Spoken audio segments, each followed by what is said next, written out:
लाड़काने लॻोट खियोखान शहर में government boys primary school उस्ताद जे न अचण करे बंदि पियल आहे, जंहिं करे ॿारनि जो मुस्तक़बिल दाअ ते लॻल आहे। तफ़सील ॿुधाए रहियो आहे इशफ़ाक़ अली सांडाणो। हथनि में किताबनि जी जाइ ते चिदा, ज़हननि में बहितर मुस्तक़बिल जा ख़्वाबनि जी तामीर कीअं मिले जॾहिं स्कूल में पढ़ाइण लाइ उस्ताद ई कोन अचनि। ही आहे लाड़काने लॻ गवर्नमेंट बॉयज़ प्राइमरी स्कूल खियो खान शहर, जेको स्कूल केतिरनि ई महीननि खां उस्ताद जे न अचण जे करे बंदि पियो आहे। जॾहिं त उस्ताद बायोमेट्रिक सिस्टम हुजण बावजूदि घर वेठे पघार खणण लॻा। स्कूल में दाख़िल शागिर्द स्कूल बंदि हुजण जे करे घुमी फिरी वक्त गुज़ारण ते मजबूर थी विया। असां हिते रुलऊंदा मास्तर असां पाण न ईंदा, असां टंगो टाली करे खणी ईंदा।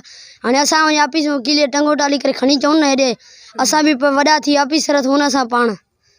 असां पाण हूअं चिदे था खेॾूं, कोई हेॾे घुमंदा था हुते रुलऊंदा, वॾा थी भला धाड़ियल थींदा। असांजे पाण ॾियो मास्तर को असां पाण पढ़ूं हिते, को न त असां चिदे था खेॾूं, कंगी वञूं था, को नथो ॾिए दाख़िला असांखे। जा हिते मास्तर जो या ॿ मास्तर जो हिकु त असां पढ़ूं, ॾिसो केॾा आहियूं ॿार। असां न ईंदा हुआसीं त मास्तर असांखे टंगो टाली करे खणी ईंदा हुआसीं। हाणे हो नथा अचनि, असां हुनखे टंगो टाली करे खणी अचूं। हो अचनि असां उस में रुलऊंदा सॼो ॾींहुं।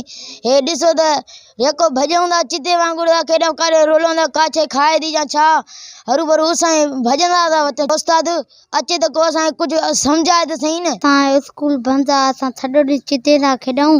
असां होॾे कंहिंखे दाख़िला बि नथा वञनि, वॾा 10 टकड़ विया आहिनि मोटाइनि था, चवनि त दाख़िला न आहे। असां पोइ छा कयूं, नंढड़ा ॿार आहियूं मासूम, असांजी पढ़ण जी हीअ उमिरि आहे। असां न पढ़ूं त पोइ अनपढ़ थी विया, असांजे पाण नालो बि नथो अचे। उस्ताद असांखे पढ़ायो त पोइ सही आहे, न त असां लुलियूं था थिए। उस्ताद घुरायो त असां पढ़ूं। घर वेठे पघारूं खणंदड़ उस्तादनि खे आख़िर स्कूल अचण लाइ पाबंद केरु कंदो?